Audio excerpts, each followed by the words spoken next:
Hello. In this video, you will see how to configure 2 or more internet outlets to perform load balancing or failover. To configure load balancing, the first thing we need are 2 internet outlets. Unfortunately, my lab doesn't have 2 internet outlets, so we're going to use another firewall.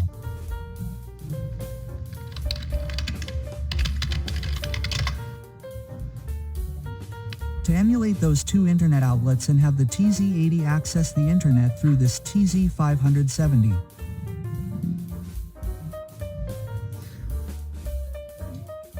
I've set up the VLAN 10 and VLAN 20 in a zone that I've called Fake 1, each with an address. There's no DHCP, but it's a network and we're going to configure it on the TZ80. To do this, we're going to use X2. We're going to undo the configuration.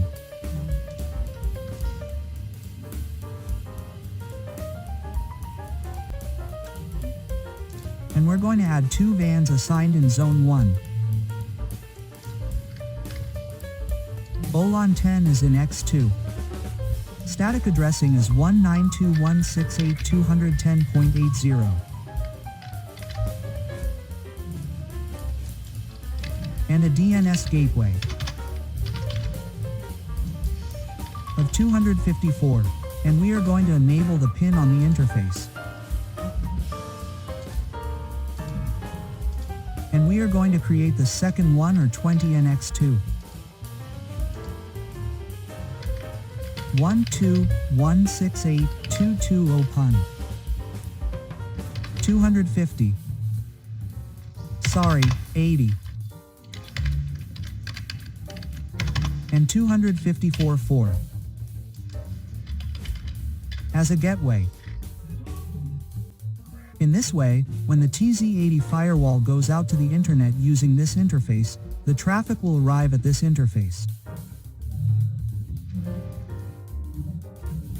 And from here the firewall, the 570, will use its only internet output to take this firewall to the internet.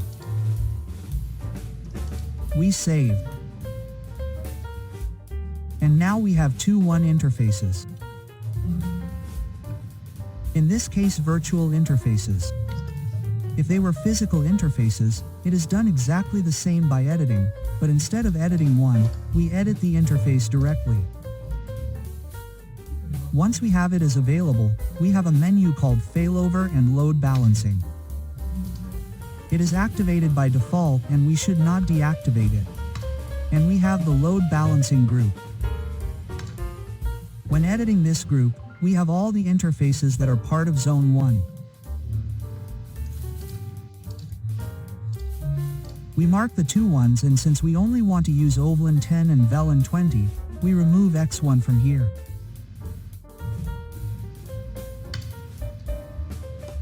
The next thing we're going to do is connect the network cable. That was disconnected. And if we go to X2 interfaces, we should see the cable already connected to 1 gigabit. And in fact, we're going to check it with the option in pin diagnostics, and here we write the IP address 210,254. It's one of the interfaces and 220,254 is the other, and both are alive. Here we see that the TZ80 reaches these interfaces, therefore, the VAN is correct. We can now close the management of the other firewall and return to the configuration. Here in the group we'll see that the batch balancing status is available.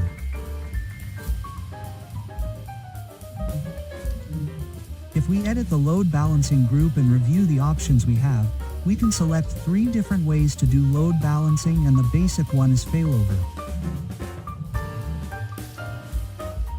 In failover mode, the traffic goes out to the internet through the line that we have first in this list.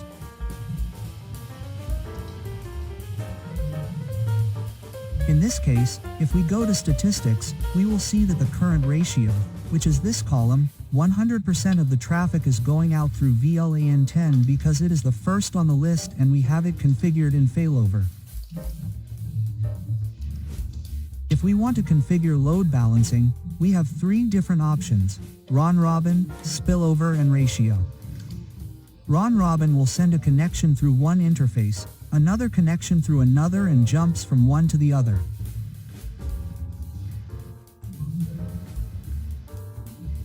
Spillover uses the interface that appears first on the list, and from there it will continue with robin with the rest of the interfaces on the list.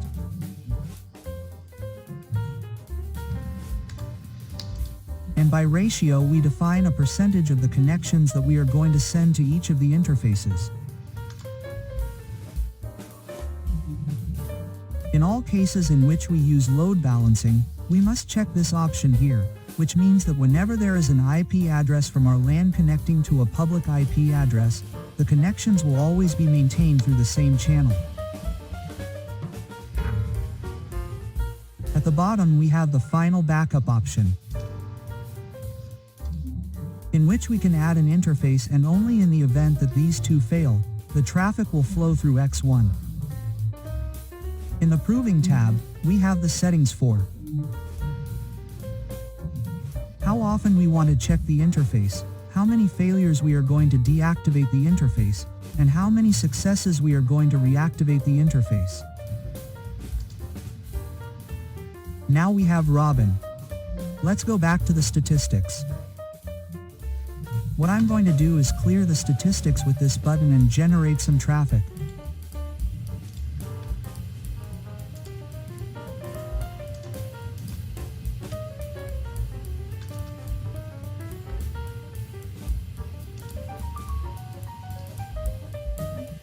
And we see that the current ratio is being distributed.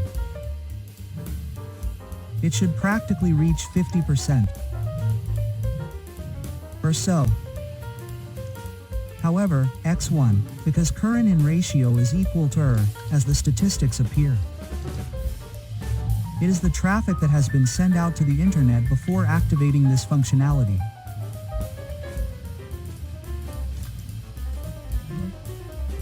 By default, the firewall will only check if the link is alive to perform load balancing within the group.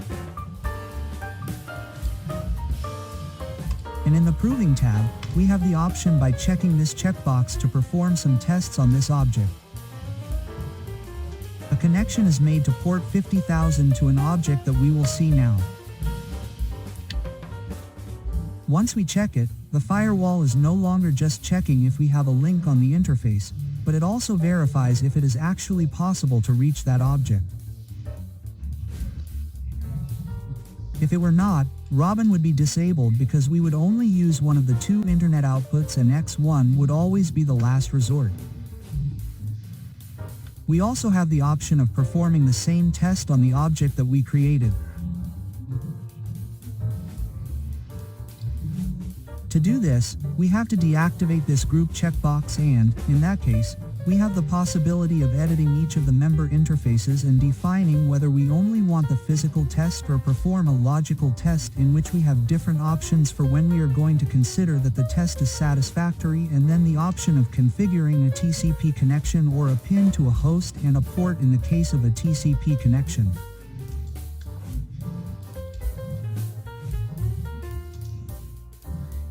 If the firewall were to lose the DNS, it would make that same connection to the backup IP address down here.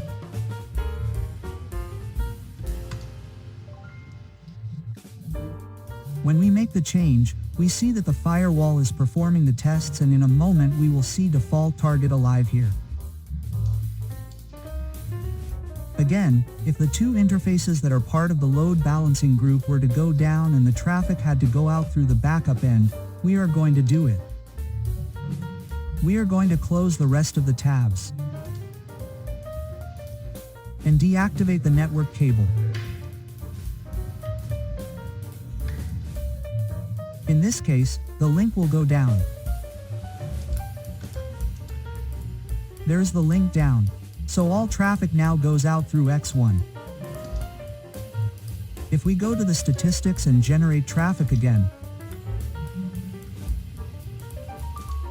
we will see that in this case 100% of the connections will go out through X1. All the NAT routing and firewall rule configurations are done automatically, and as firewall administrators we only have to add the interfaces to Zone 1 and use them in the load balancing group.